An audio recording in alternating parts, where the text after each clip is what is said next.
everyone, I'm Gary Tucker and welcome to my channel. I present weekly demonstrations on painting with watercolor. Many of you have asked how you can support this channel, take a workshop, or attend a class in person. I would refer you to the description below. There you will find information on today's subject, ways to support the free content on this channel, and links to other important resources. Thanks for watching. Let's get started. Okay, we've got our paper here. We're going to practice tonal values, lights and darks, and I'll try to demonstrate some ways that they can be helpful to the artist in creating a dramatic or subtle composition, and also how we can use them to keep us out of trouble as we get into the drawing. But what I'd like to start with is a tonal value scale. And it's a great simplification from what we can actually see. Our eye is capable of perceiving roughly 125, 130 tonal variations of any one color. So our eye is able to distinguish very accurately any sort of subtle changes with tonal values. And what I'm going to start with is what we call a tonal scale. You can think of this sort of as the scale a musician uses, but you should realize it's a great simplification of what we actually see. And in this scale, in this value scale, we're going to go from white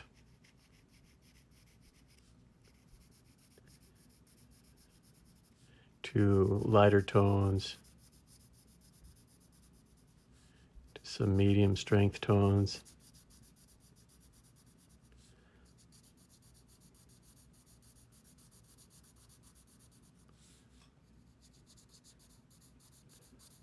You can do this any way that suits you. I am using a 6B pencil here, which allows me perhaps to go darker a little more easily.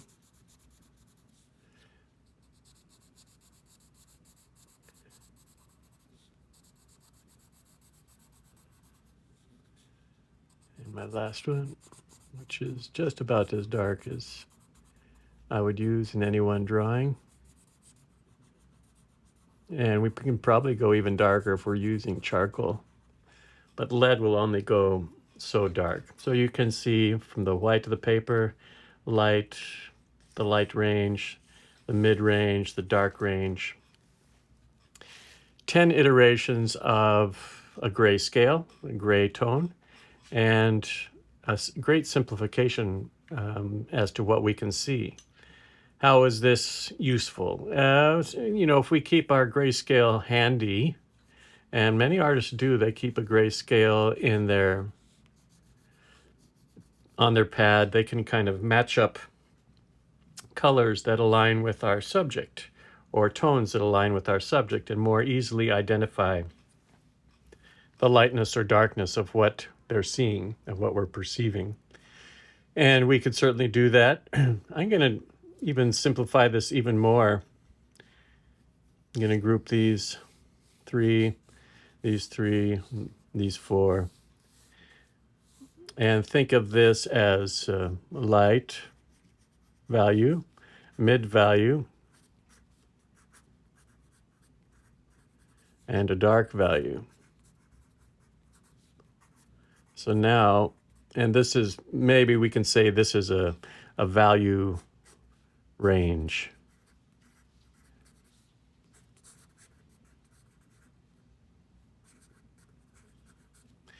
And so we can use this value range. Think of our subject in 3 tones: light, mid value, and dark.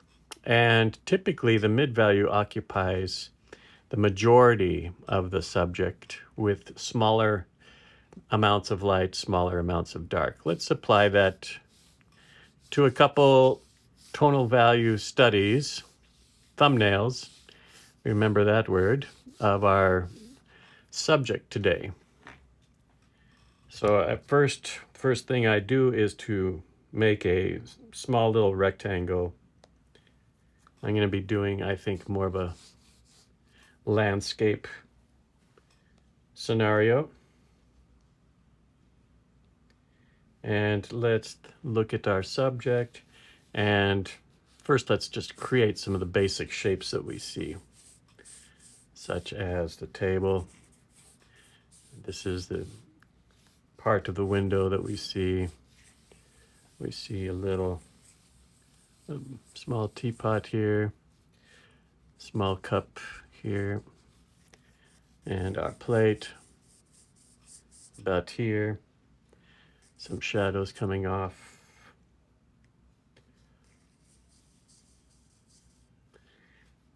We'll put a little bit of our nuance in the teapot. But let's think of this now in terms of light and dark. We have the basic shapes drawn. And let's identify what would be the lightest tone.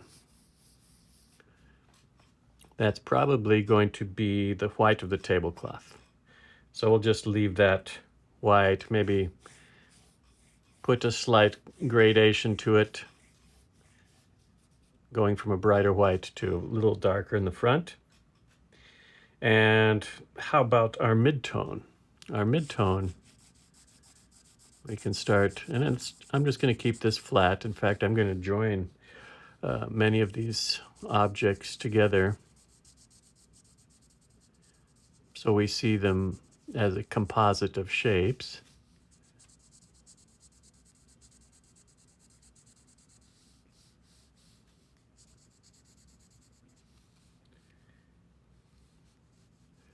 We kind of have a nice white in the small dish. We'll include the shadows. And the shadow in our plate, helping us to isolate that white. Not much of the cup. We even see a little bit of tone back here. Something, we'll call this a light tone, so we have a lot of light, a lot of mid-tone. And all our tones are kind of connected, aren't they? Where would our darks go? Our darks are going to be, I'll start where it's the most obvious. We might have a dark here. Certainly part of the teapot is going to have a little bit of a dark.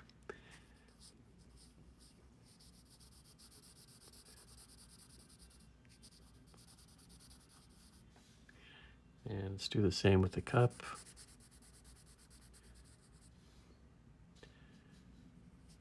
The Oreos, very dark. Even this background piece here is pretty dark. Well, I'm starting to distinguish. I'm trying to think in terms of three: light, medium, making our medium just a little darker than I started it off with. Medium and dark, some small darks here, here, here, here. A little bit in the cup. Shadow, yes. Shadow, yes. A little bit back here. So we have some darks, yes. Almost join this.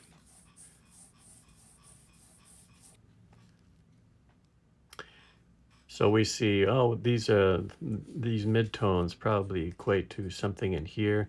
Light tone, background, foreground, and strong darks in those really strong darks in the Oreo cookie where the plate meets the table, where the teapot meets the table.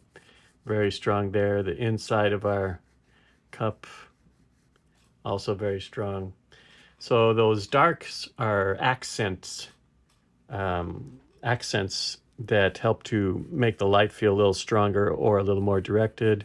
make our forms come out a little more with a little more three-dimensional quality. The mid-tone, like I said, is occupying most of the still life.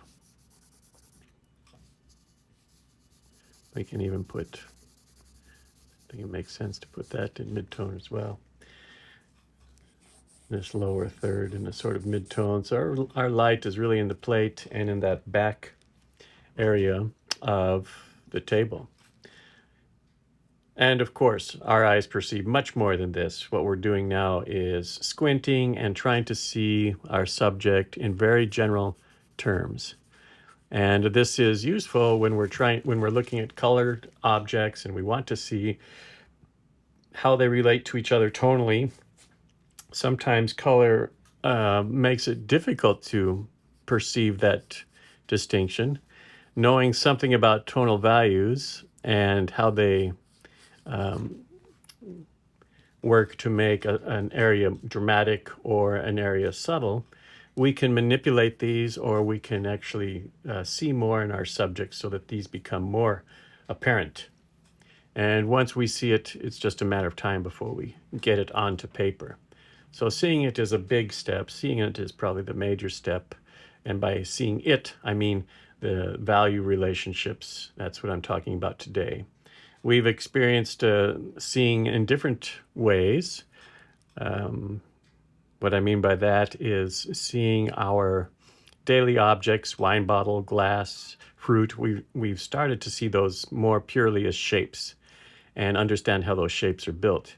Now we're getting into lights and darks and perceiving the lights and darks of our subject and how they contribute to the feeling of light moving across the scene or the feeling of color in the scene. So this is another skill, another technique that we can add to our growing repertoire. Okay. So I kind of like this composition because I've got 3 items on the table. I can probably zoom in a little bit, make it a little more intimate, but I'm probably going to use this basic structure of a little bit of the drape coming down, major element of the teapot and cup. Maybe we'll make this a little lower. And then the plate of Oreos. Oh, that looks so tasty. Okay. You can see me making some arabesques here. That's basically going to represent the teapot. So the thumbnail is helpful in the way that it helps us to generate some views of our subject. I think I need to decide whether to show more the table or more of the window itself. I'm probably going to show more of the table. Let's try, what if we lower it? I mean, raise it. Raise our objects, raise our objects, raise our objects about here. I think that's perhaps a little better than, I don't want it going right across the middle because it's such a strong area. It's going to, feel a little too symmetrical. If I go a little high, then I make more of the shadows, more of this graded application. So I'm thinking about composition at this point.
slightly, looking down on this a little more.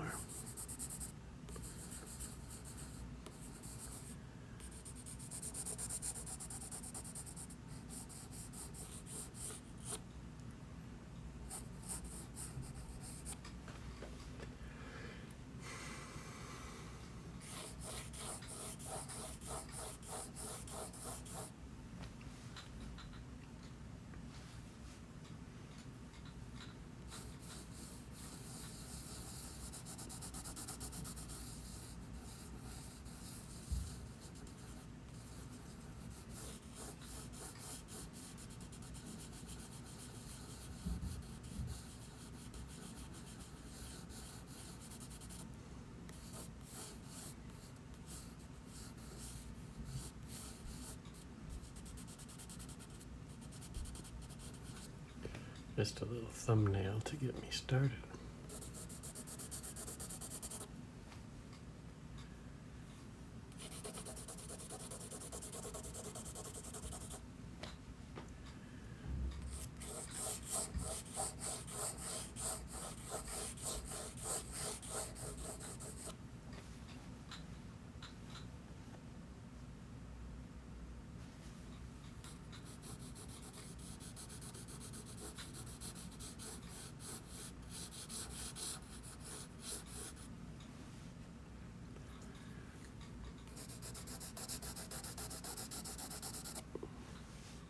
Yeah, I think that works.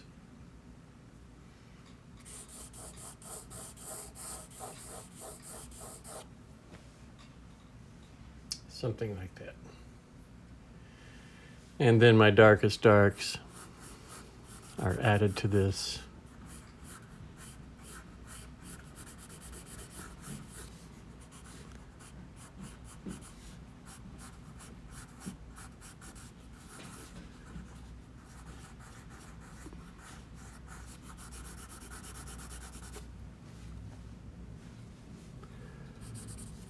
Here's one place that shows a very strong dark, but I'm opting to keep it, I'm going to opt to keep it a little lighter so that my objects read a little more clearly. This is where an understanding of the tonal values and how you can manipulate them can be helpful. So I want these objects of cup and teapot to come forward. So if I go quite dark with this back here, it's going to eat those up like it did here. We don't notice the top of the cup nearly as much.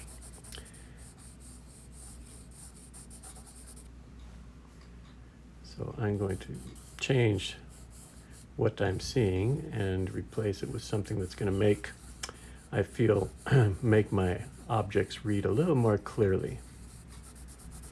And that is always something to consider. The plate's a little big, but I think we get the idea. All right, well, let's move to the larger drawing. So I'm going to start with the biggest shape. Here's my tabletop. Have a little bit of a curtain coming down. I've got a teapot.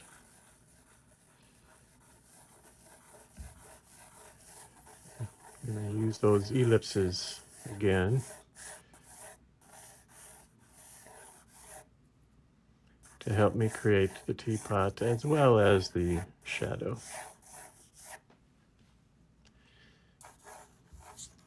Plate.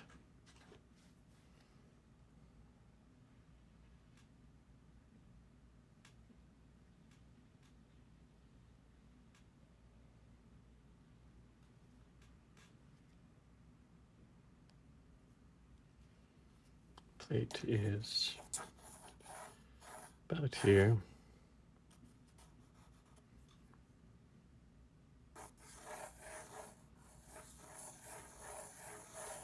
Again, one of the harder objects to draw. Open it up just a little bit. And my teacup.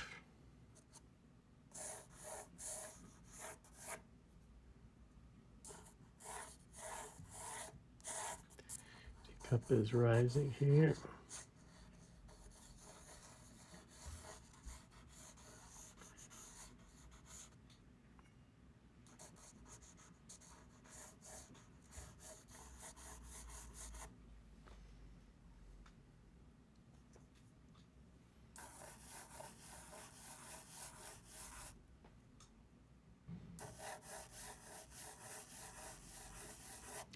The teapot is a complex object, but it's based on many of the forms that we're already practicing. So we recognize kind of the circle shape, a little bit more of a ellipse with a foot, definite foot, definite top.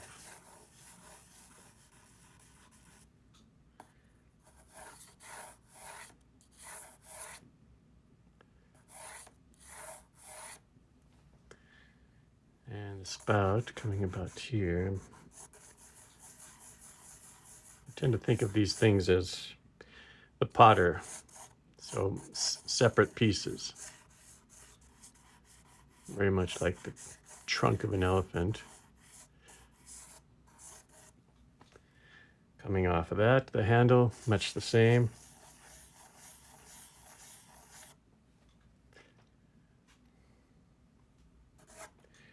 We have Oreo cookies.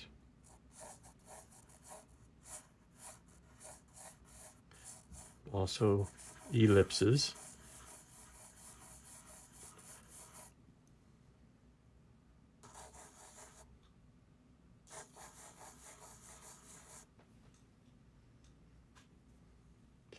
The cup should be just a little taller.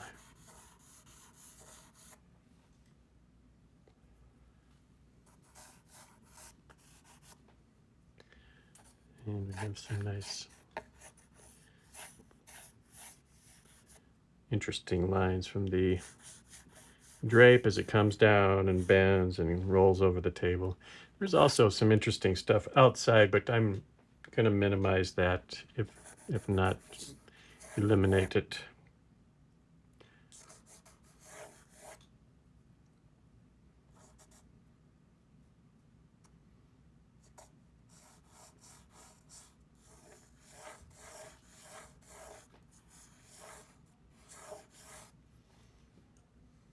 It's a shadow from my plate.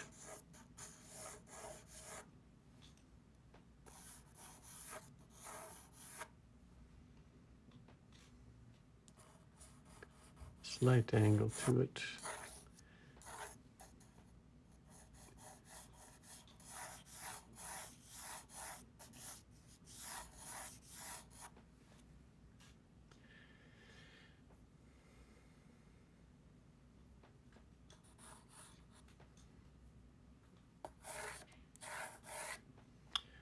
Okay, so that's our composition so far.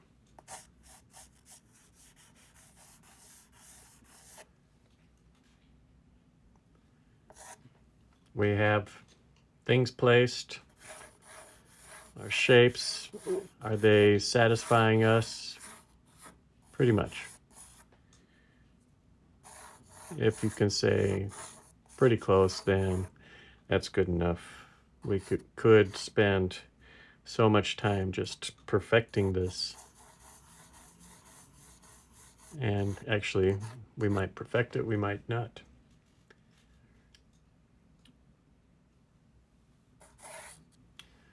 So I'm going to start to shade it based on the structure here. All right, let's start to draw our subject. Now we're observing our subject against the light, so a lot of it's in shadow, meaning a lot of it is darker. Dark midtones with a few strong darks and a few lights. The lights, as I suggested, probably on the plate here, in between the cookies, the plate, and this back portion of the cloth. So I'm going to start with the complex subject, the Maybe need a softer pencil.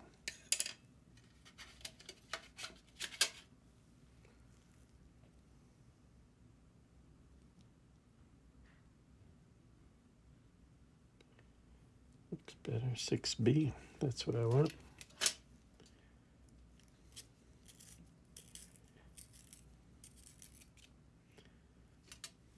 And I'm going to start by kind of flat shading using the side of the pencil. Gives me a lot of coverage.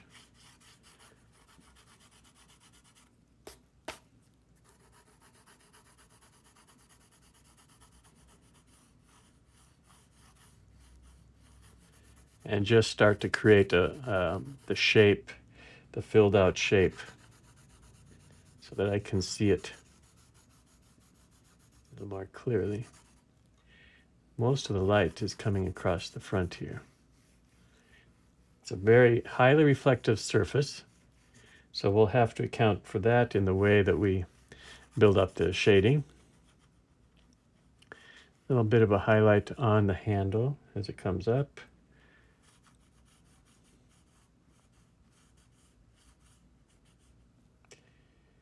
And as it comes down to our pot itself. Once I can start to see the silhouette of this shape,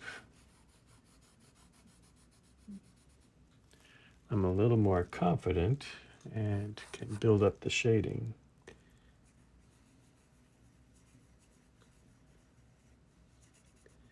And at this stage, I'm not super committed. I can still manipulate if I wish.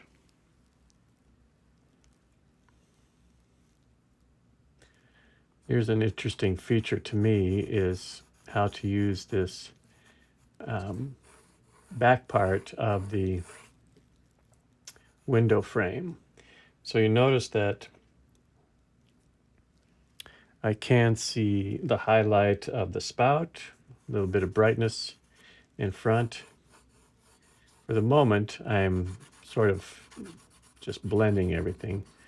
But as the drawing comes to completion, those will be important features. The highlight on the edge of the cup, also made more dramatic by this tone. This part of the window. And I'm going to even carry this up.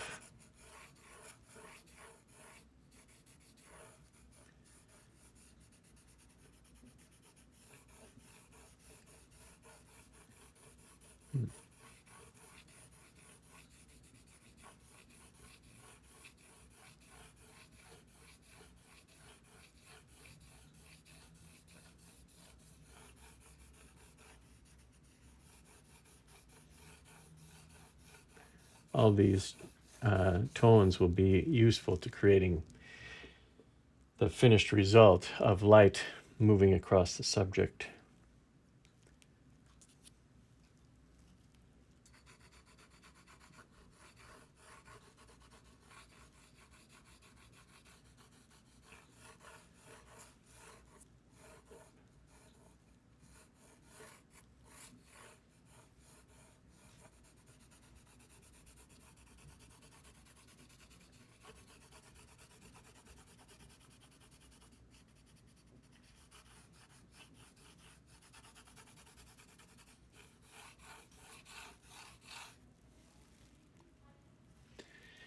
And we'll start to bring this down into the cup.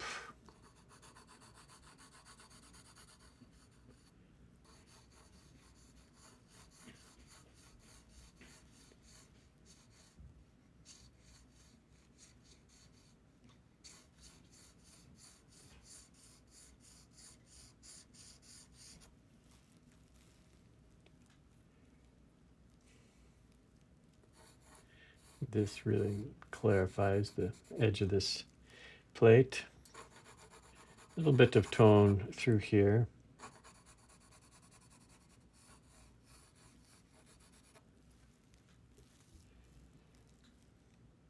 Oreo cookies, of course.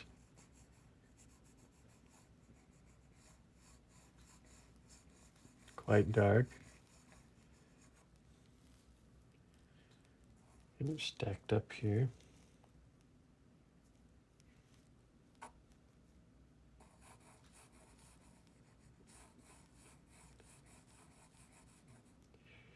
Hopefully we can make it through today's session without biting into them.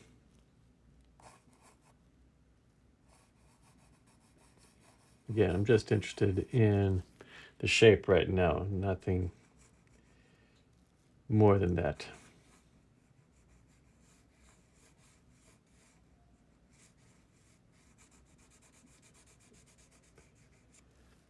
This helps me to judge proportion.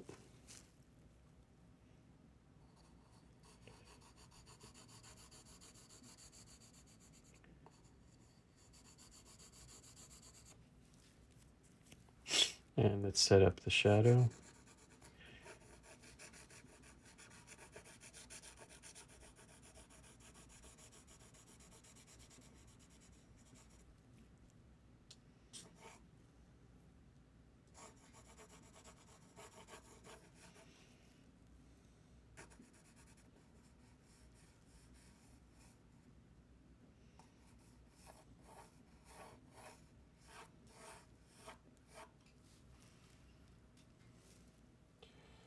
Shadow on our teapot, using the same angle to lay this down.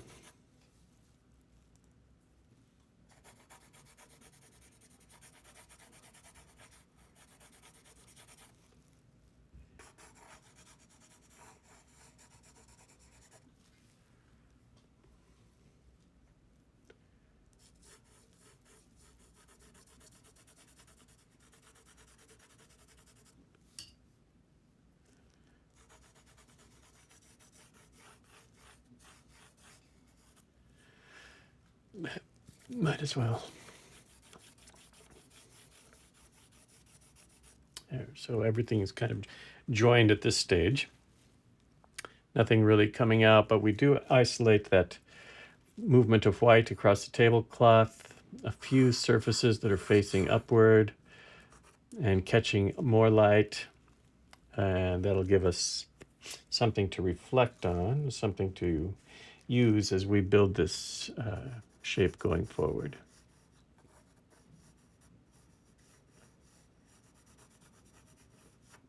It's going to be a challenging area through here,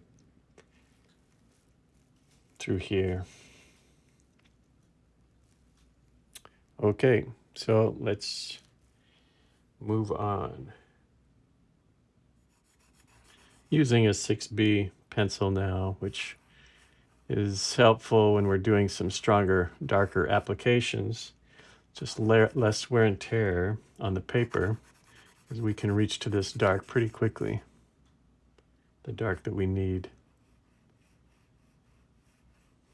I like to go for areas that I feel are a little problematic and see if I can get some feel for them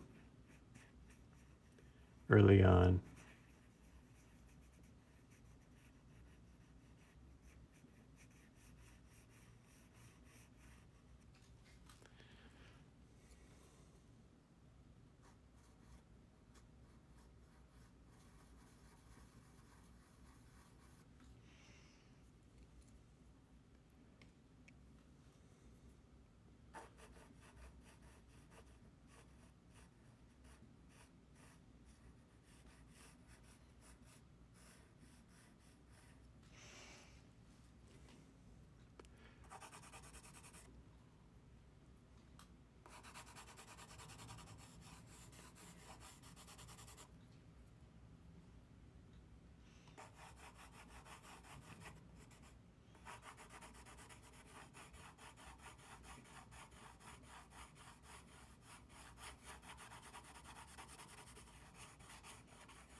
Okay, a little less glare this way.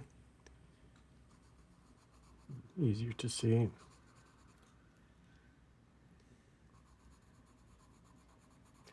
For me too.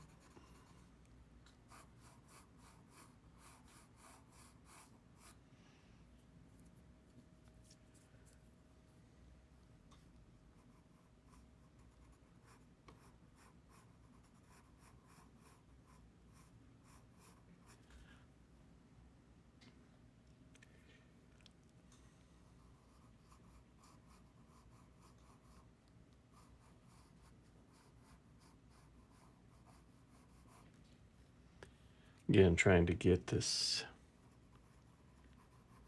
potentially difficult area somewhat established.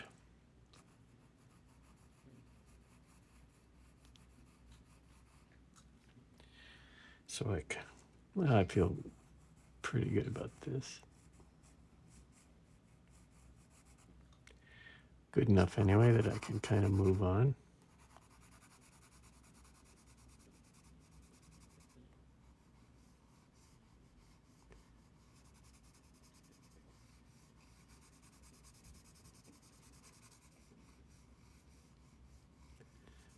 This is one of those areas that's very glossy. I love that little pattern of light. It's one of the few places where we can express the high gloss in our subject. So let's do that a little bit here.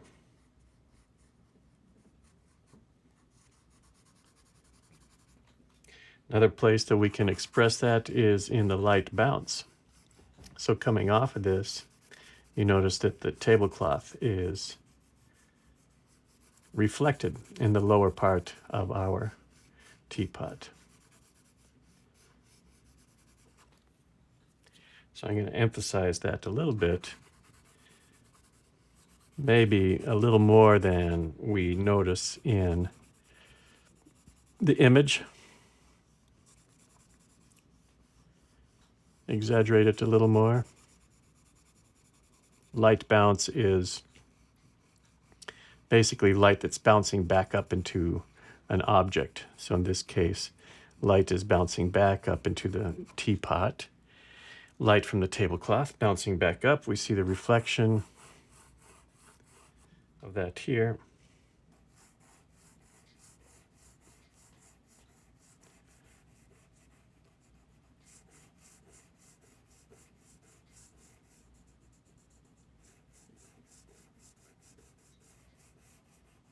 Grabbing the foot.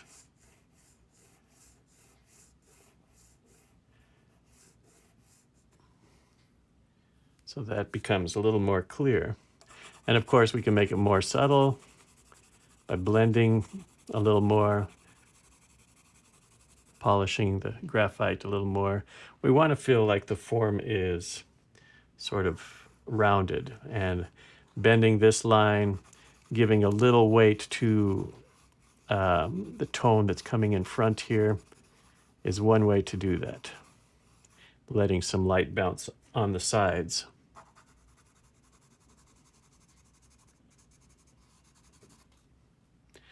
Let's build up this spout.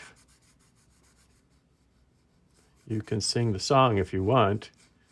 Eensy weensy spider crawled up the water spout. Down came the rain, washed the spider out. Out came the sun, dried up all the rain. Eensy weensy spider.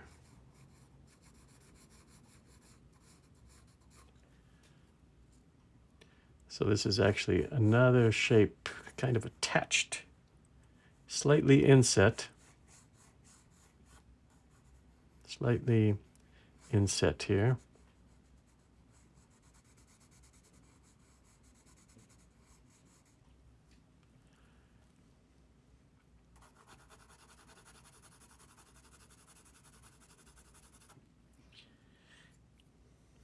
And sort of a high point up here where we see the inside of our spout.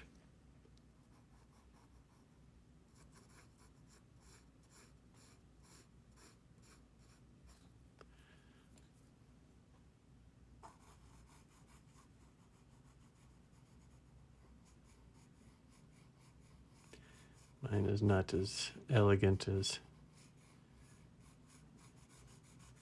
the real spout, but it does the job.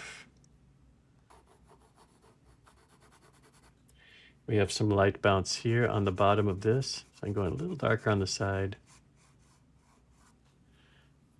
There we go. Let's come to the handle, another difficult passage. We want to express the turn of the handle. We want to express the light and dark aspect. It's one of the more difficult shapes we'll do in this class is this teapot.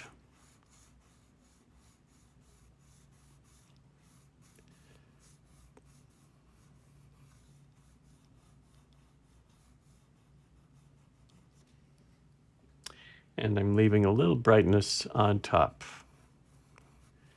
If I start to manipulate that with some shading behind, I can make it come out and we'll enjoy the feeling of that reflectivity.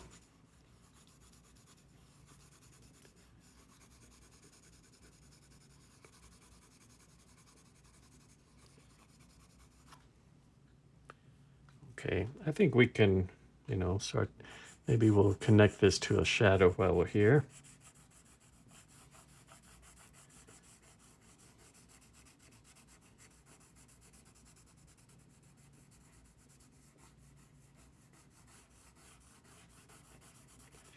I'm placing the shadow. There's a couple of shadows visible. I'm placing this shadow, which shows off the bottom of the foot just a little bit. I feel it's a little more elegant way of placing the shadow, showing a little detail through there. Oops.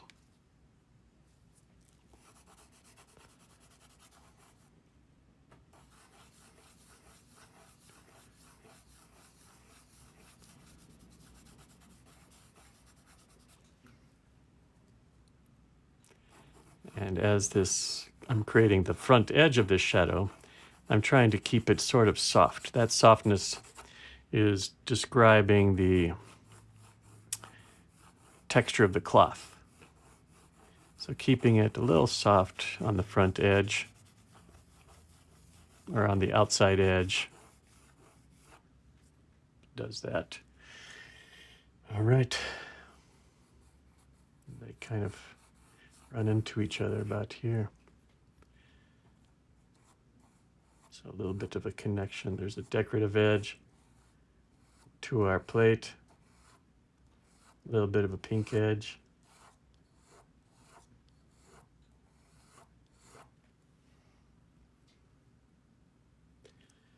As well as some fancy decorations. I don't know how much to make of that.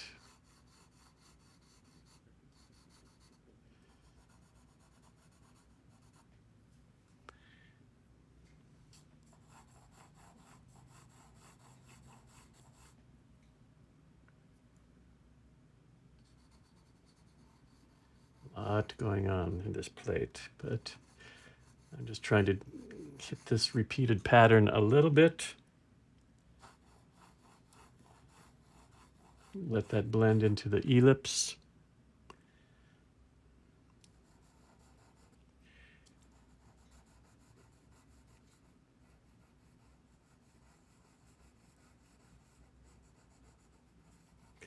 Start to define those Oreos. The all-important Oreos. Well, they're the blackest, darkest dark on the table almost, so I chose them for that very reason. No, it's main reason is because I love Oreo cookies. So this is an excuse. You need these cookies for your homework. So you need to go out and buy some. I almost bought some shortbread cookies, but realized they wouldn't give me the contrast that I needed for this scene.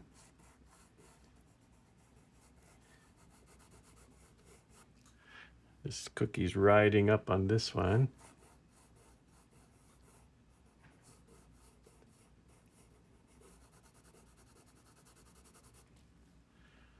It gives us a nice variation, even though we're using the same shape.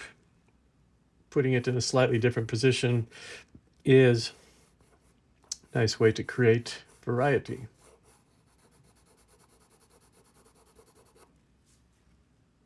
Okay, Oreos are in position.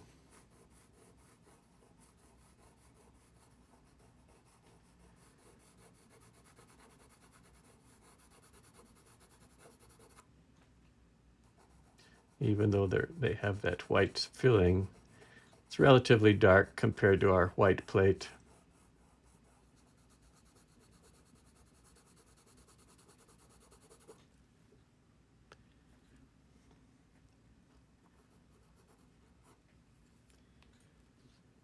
This cookie's just a little big.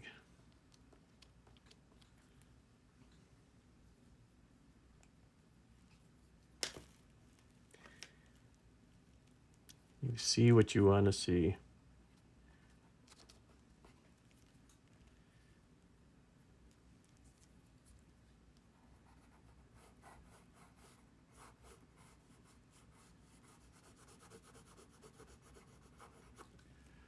It's a little better.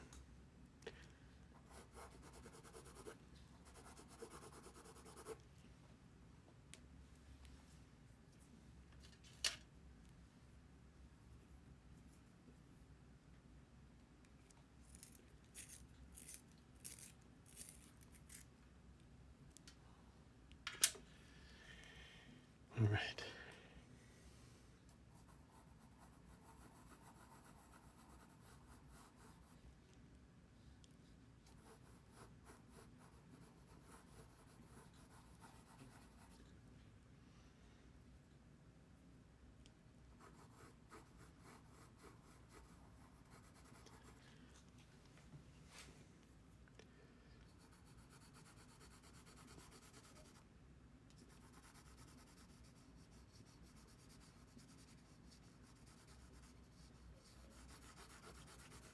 Seeing a little bit of that, the shadow of the cup.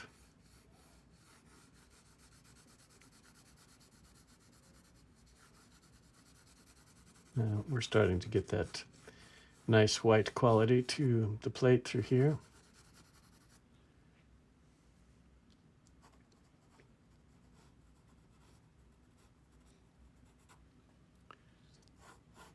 Oops.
A little hard to see in the photograph, so we improvise it a little bit, just a little darker where the shadow comes off of our plate.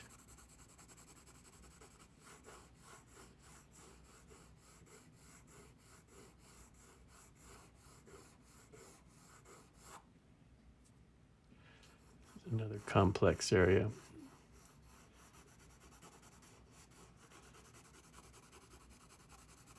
even though it's a white plate, quite dark below.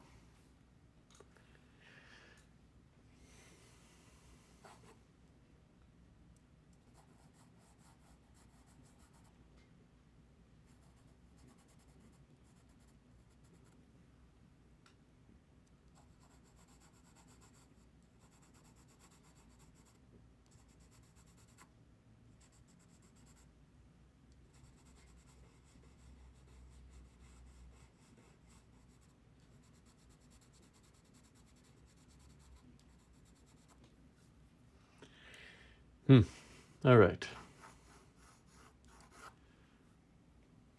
It's about enough for now. We'll come back though and definitely add some darks. Let's move up to our cup here, and we can leave a little brightness on the edge of this plate.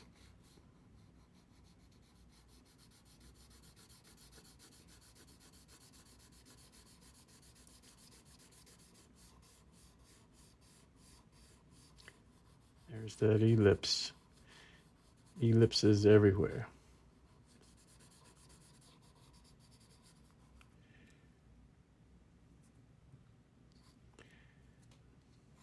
I almost forgot the little tea bag coming up here. Put it to the edge of the cup so that we could see it with a little more clarity, and I almost avoided it.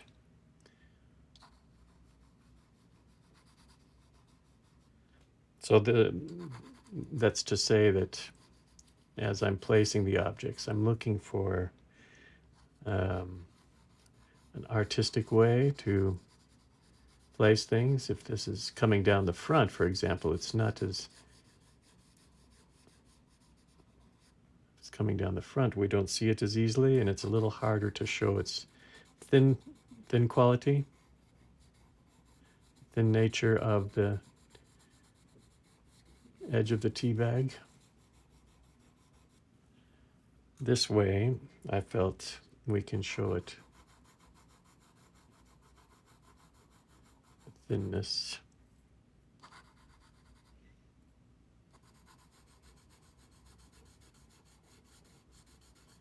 And this darkness is going to be important to capture the bright quality of the plate, show the strong light coming from behind.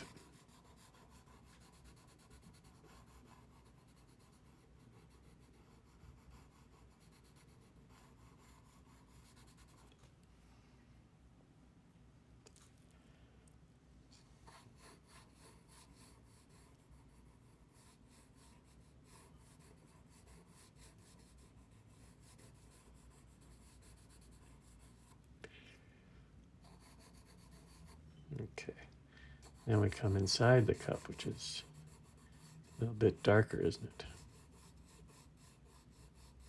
And we want to leave that nice highlighted edge that shows the thickness of the cup.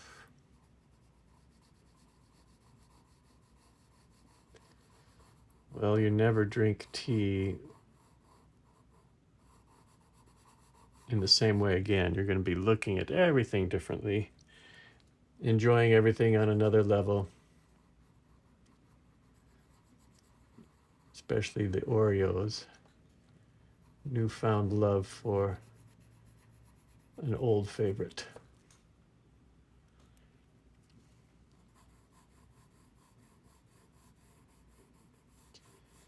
So this is the way I keep from smudging up too much. You see, I'm just holding the pencil by the back,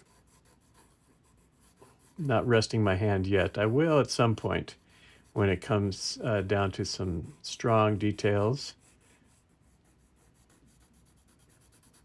But for the moment, I'm just kind of letting the pencil float with just the tip touching.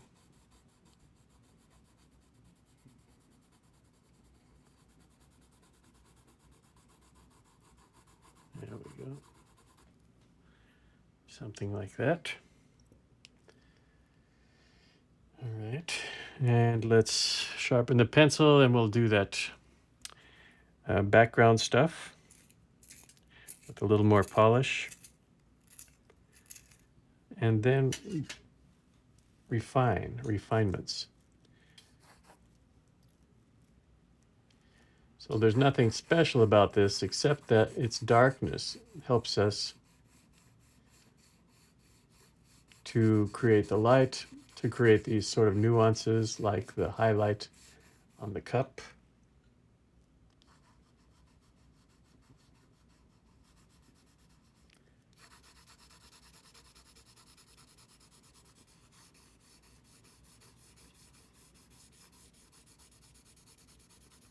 And if you remember, I said I'm going to go slightly lighter than the image shows us.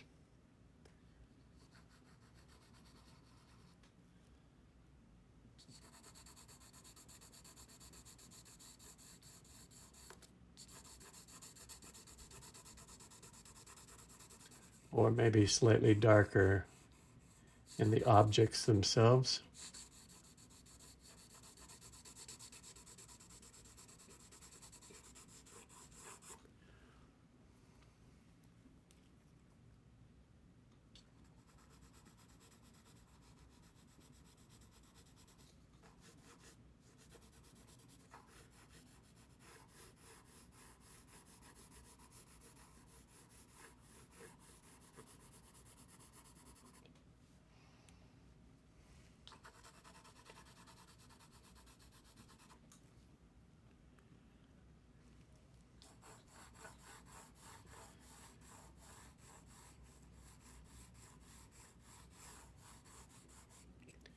Here's another place where we can grab a highlight.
Okay,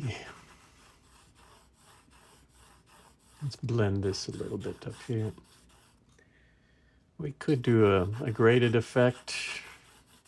I think that's probably a good idea. We'll go a little lighter on the right-hand side, a little darker.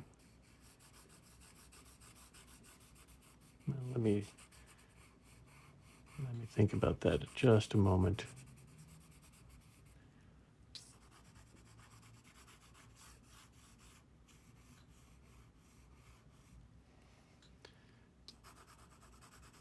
Let's just start to build up this tone using the side of the pencil.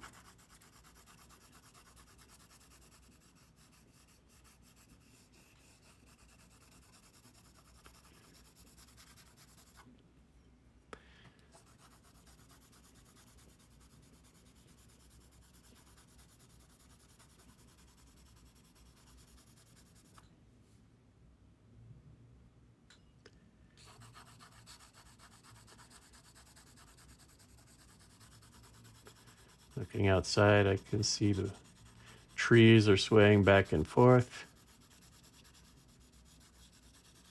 as we start to get the first stage of a winter storm that's moving through the area. Can't tell you how happy I am about that. I really like the winter and everything about it.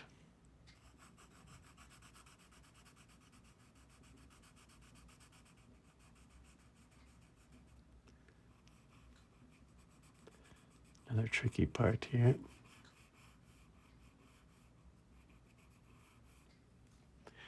I want to grab the highlight on the handle.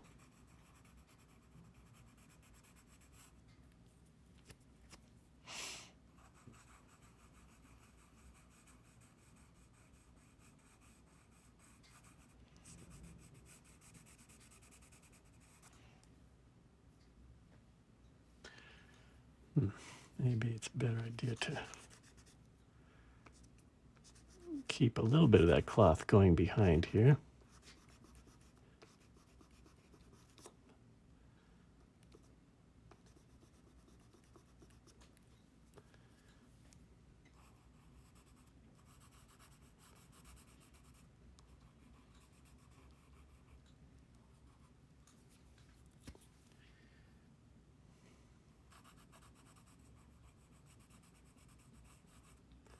Because that helps, that contrast really makes the handle come out much more. And we see it against that light cloth. And there is some tone to the cloth. It's not white, but it's very light.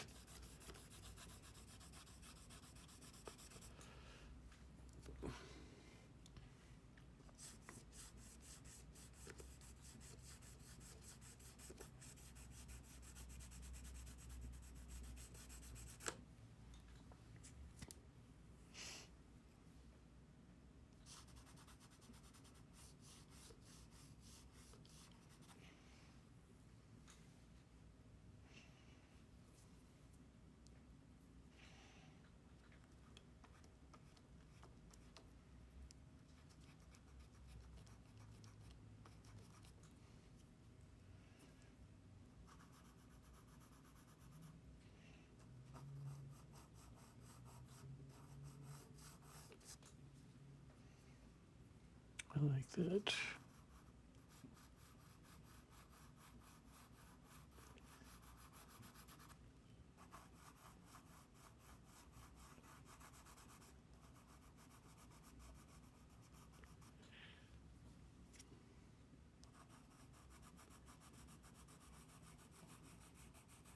This is an example of how tonal values can clarify an area. So just running that little bit of cloth behind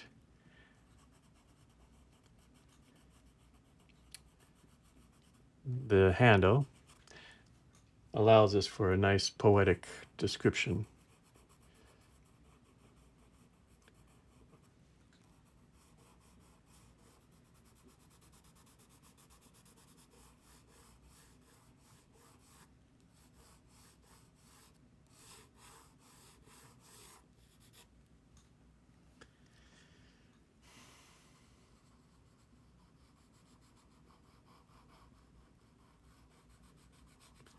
All right, we're returning now for some strong darks.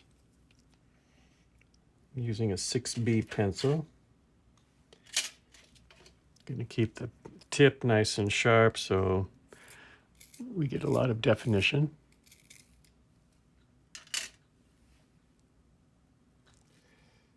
Start in this area again. Remember, I kind of started from the whole piece from here. So I think it sets the tone, excuse my pun, for the whole piece.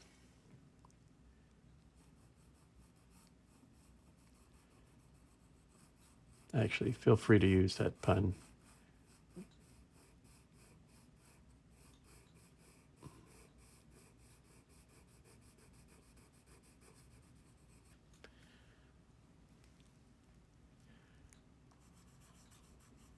Some hard edges here and there.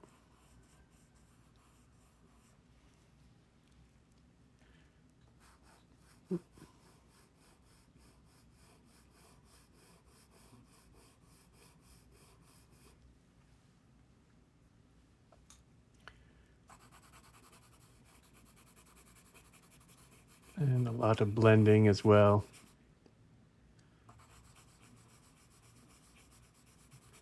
That's what I'm doing now. It's just kind of polishing the graphite. The stroke is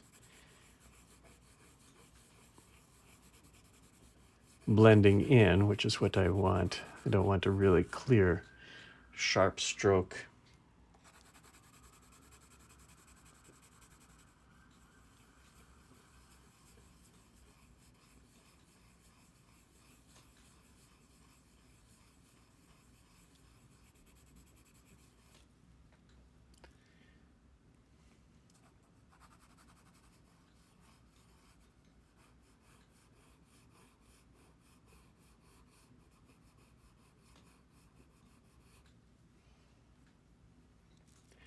Love that play of light and shadow. Very complex through here. That complexity creates a sort of beauty.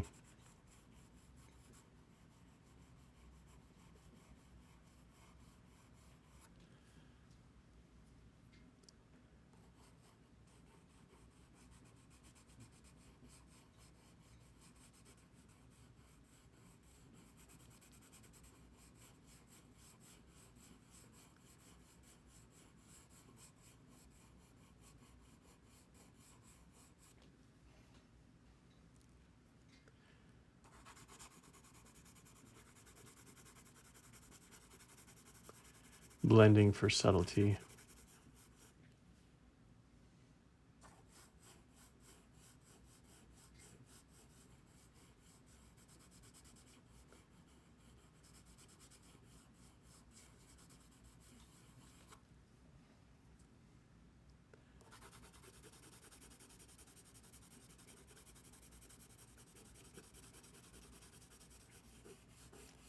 So we still see that little bit of reflection, but it's just not as dramatic as it was.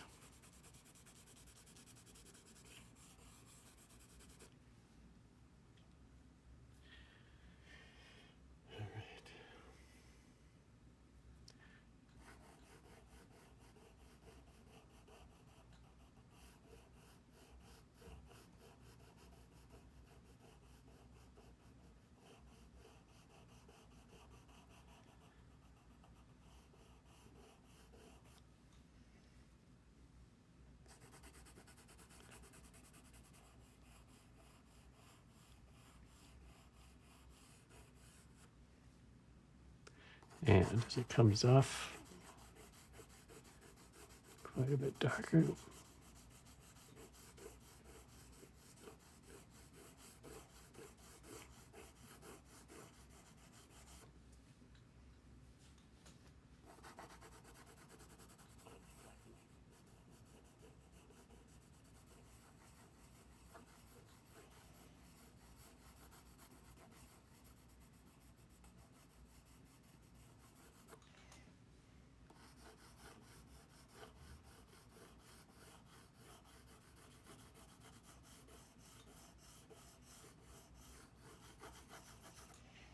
A little hard edged. I prefer a softer edge.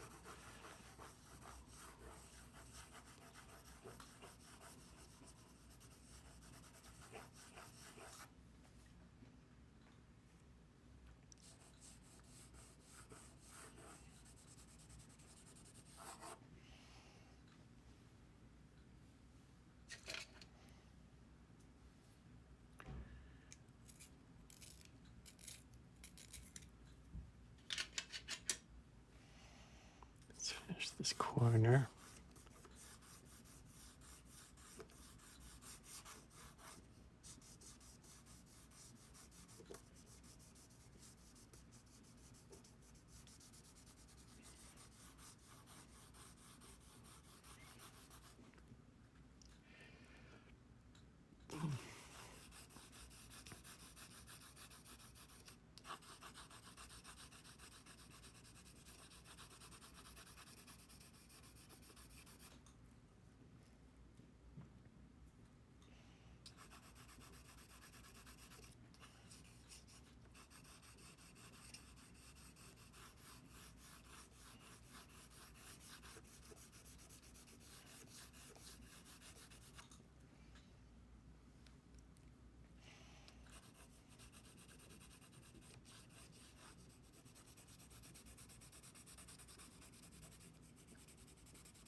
Almost the same value.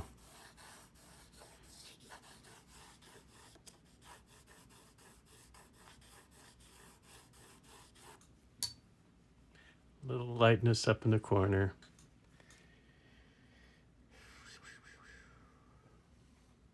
Okay.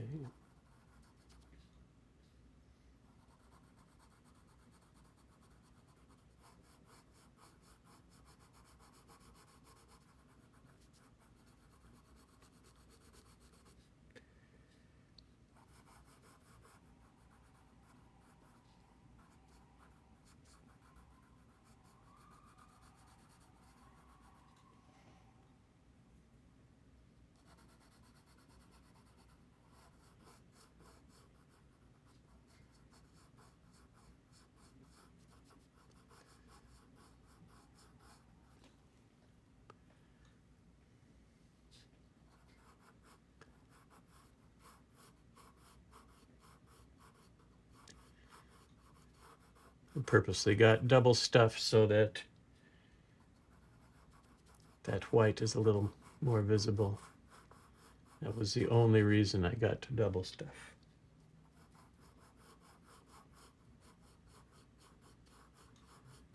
If you don't know what double stuff means, it means they have twice as much of that center stuff. As if you need twice as much.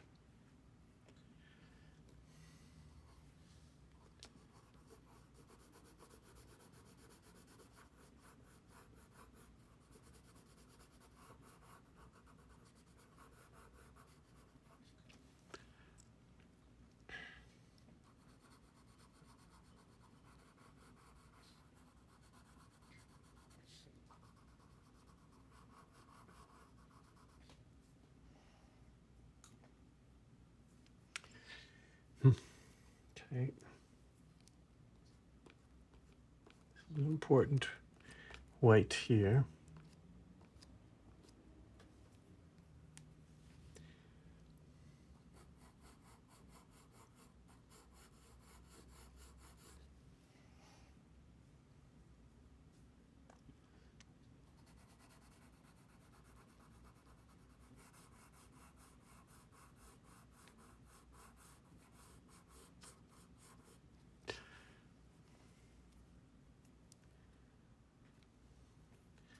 pinch the eraser just a little bit.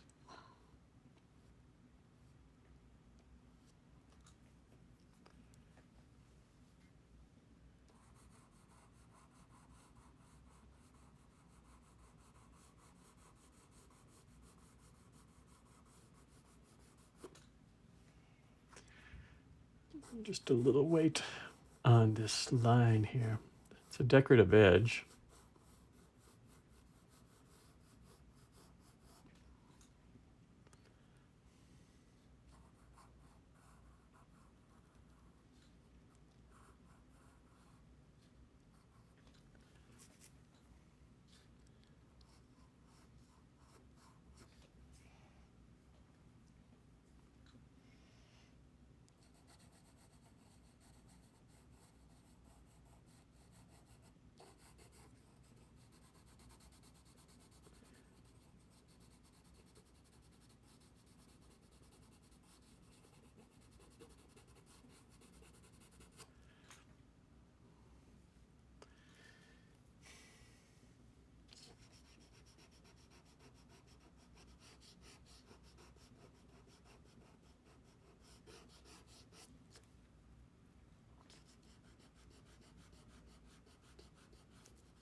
Let's get the foot of that.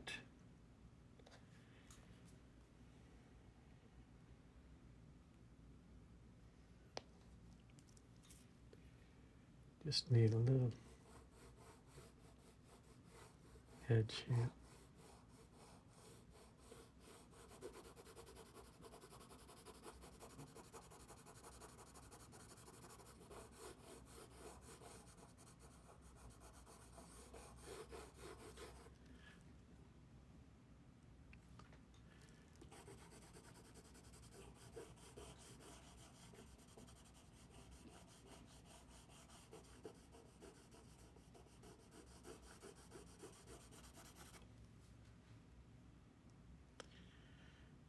This softness to the front of the plate is very good.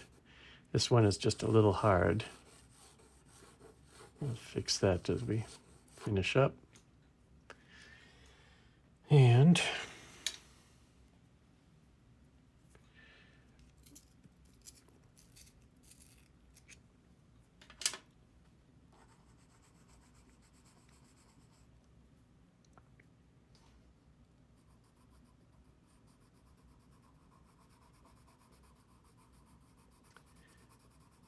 clarify some of these edges.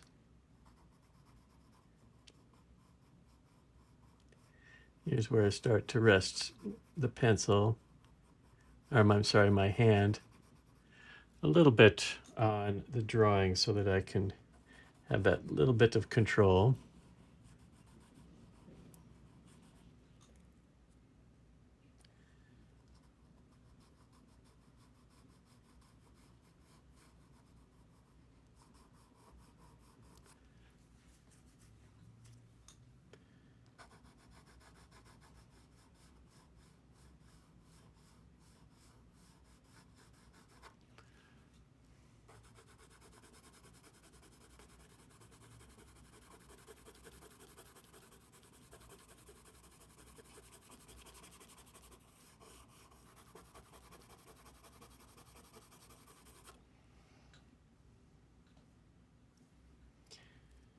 Okay.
So let's finish this by smoothing out some areas. You can even use your finger a little bit to, or a stomp. A stomp or a talon is paper version of the finger here, and just one way to add some softness to or a little bit of polish to an area. Here I would like to keep that soft edge. Here as well, soft edge.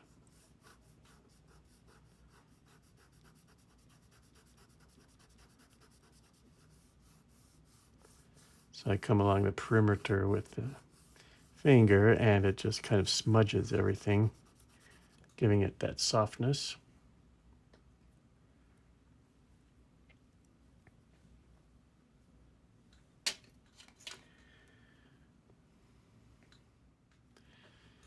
And I want to put a little bit of tone back here.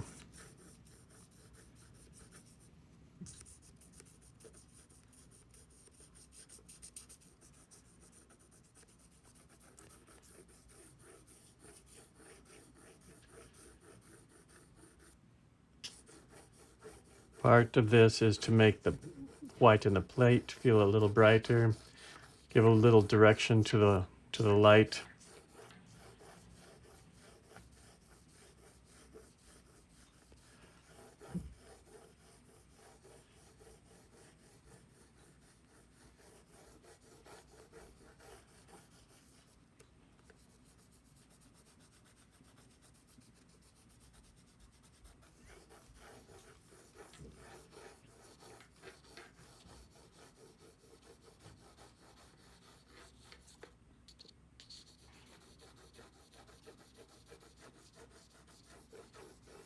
Just like we have a little brightness up in this corner, we keep a little brightness through here.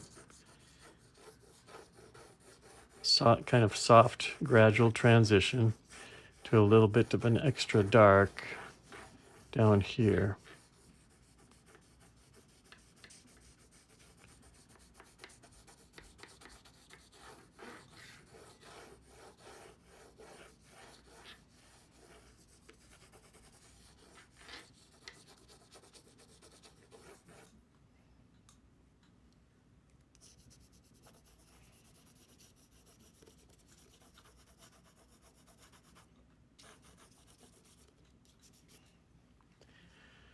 All right.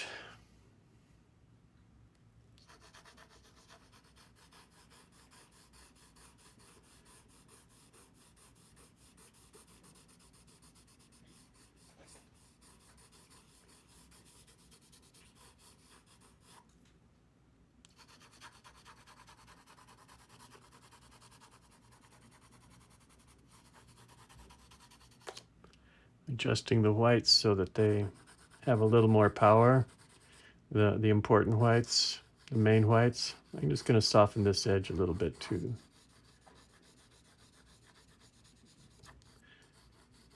I like hard edges in certain places where we need a real eye-catching point, but we don't need that back here. We need a little more softness, so even though we don't see that in our image, I'm adding it to allow the harder edges to have a little more strength. This section can be darker, but it also can be a little more vague.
we go. Some steam.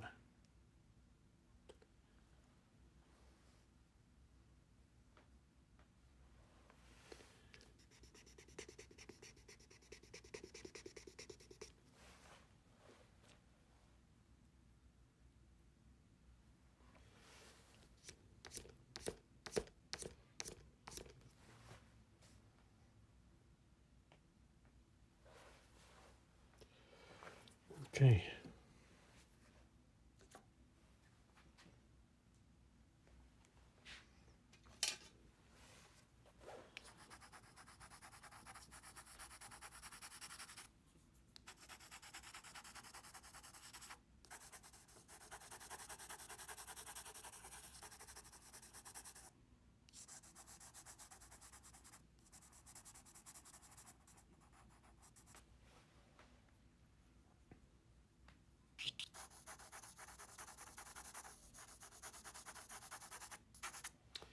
I think that's close enough.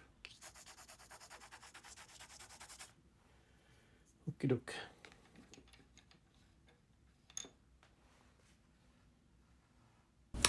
Well, thank you for watching to the end. I hope you found this content interesting and inspiring. Have a look at the description below to find out more about this project, or click the banner up above to visit my webpage and learn about workshops and in-person classes, as well as other important resources.